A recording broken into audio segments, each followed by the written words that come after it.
সুনামগঞ্জের দোয়ারাবাজার উপজেলায় conscious consumer society এর উদ্যোগে পরিচিতি এবং মতবিনিময় সভা অনুষ্ঠিত হয়েছে। বৃহস্পতিবার সকাল 11টায় উপজেলা কনফারেন্সের হলরুমে এ সভা অনুষ্ঠিত হয়।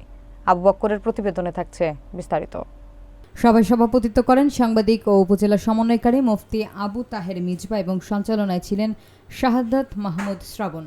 প্রধান অতিথি হিসেবে উপস্থিত ছিলেন দোয়ারাবাজার উপজেলা নির্বাহী কর্মকর্তা অরূপ রতন সিংহ। তিনি বলেন, ভোক্তা অধিকার রক্ষায় সিসিএস গুরুত্বপূর্ণ ভূমিকা রাখছে। দোয়ারাবাজারেও এর সংগঠনের কার্যক্রমকে সর্বাত্মক সহযোগিতা করা হবে।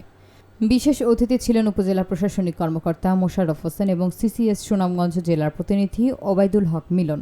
এছাড়াও সাংবাদিক শাহনুর ওয়াদুদ সাগর তালুকদার সহ বিভিন্ন ইউনিয়ন থেকে আগত প্রায় অর্ধশত স্বেচ্ছাসেবক সভায় অংশ নেন। সভায় ভোক্তা সচেতনতা, অধিকার রক্ষা এবং বাজার ব্যবস্থায় স্বচ্ছতা নিশ্চিতকরণ বিষয়ে আলোচনা হয়। অংশগ্রহণকারীরা আশাবাদ ব্যক্ত করেন, দোয়ারাবাজারে সিসিএস এর নবযাত্রা ভবিষ্যতে আরও বিস্তৃত কার্যকর ভূমিকা রাখবে।